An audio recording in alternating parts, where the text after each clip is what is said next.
Assalamualaikum warahmatullahi wabarakatuh. Perkenalkan, nama saya Akmal Rizkula Harahap. Saya dari Universitas Muhammadiyah Yogyakarta. Saya dari Fakultas Ilmu Sosial dan Politik. Prodi saya Hubungan Internasional.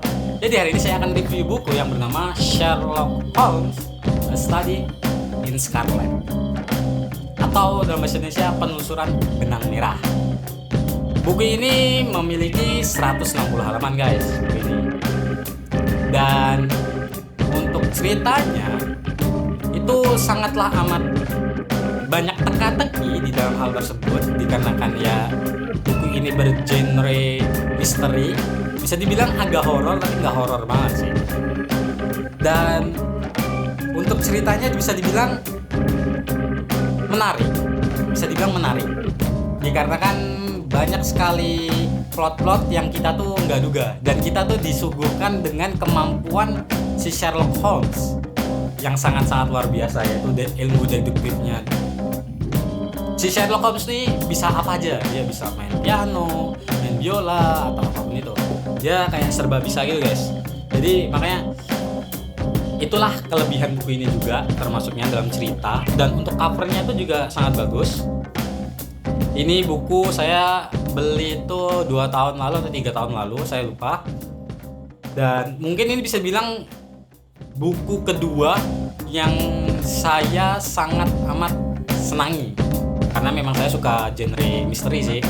Dan untuk pesan moralnya sih, bisa dibilang pesan moralnya tuh banyak sekali pesan moral kehidupannya sih, guys. Kayak kita jangan menganggap remeh orang-orang ataupun itu. Soalnya diceritakan di dalam ini Sherlock Holmes itu diremehkan sama orang-orang, kayak dianggap gila lah atau apalah itu. Jadi pesan moralnya ya, berteman tuh bisa juga sama siapapun, karena di sini Dr. Watson tuh disuruh sama orang lain jangan berteman sama si Sherlock Holmes. Dan itu sangat tidak baik ya. Soalnya dia gayanya si Holmes nih rada eksentrik. Dan untuk kekurangannya itu bentar. Untuk kekurangannya, buku ini nih alurnya bisa dibilang lambat, tapi nggak lambat. Karena dia dibagi 2 bagian, yang dimana itu bagian pertama itu Sherlock Holmes, yang kedua itu villainnya atau pelaku utamanya dalam buku ini.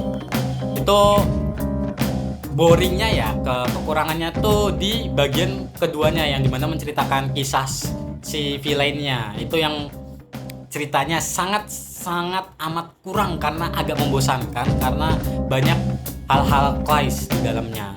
Tapi kenapa saya tetap pilih buku ini? Karena ya pertama, saya penggemar berat Sherlock Holmes atau Arthur Conan Doyle bisa dibilang. Dan saya suka bahasa-bahasa metafora sih juga. Jadi di sini tuh banyak sekali bahasa-bahasa metaforanya. Mungkin sekian dari saya. Terima kasih yang sudah menonton. Thanks for watching and listening. I am Akmal. Peace out. Don't forget to eat.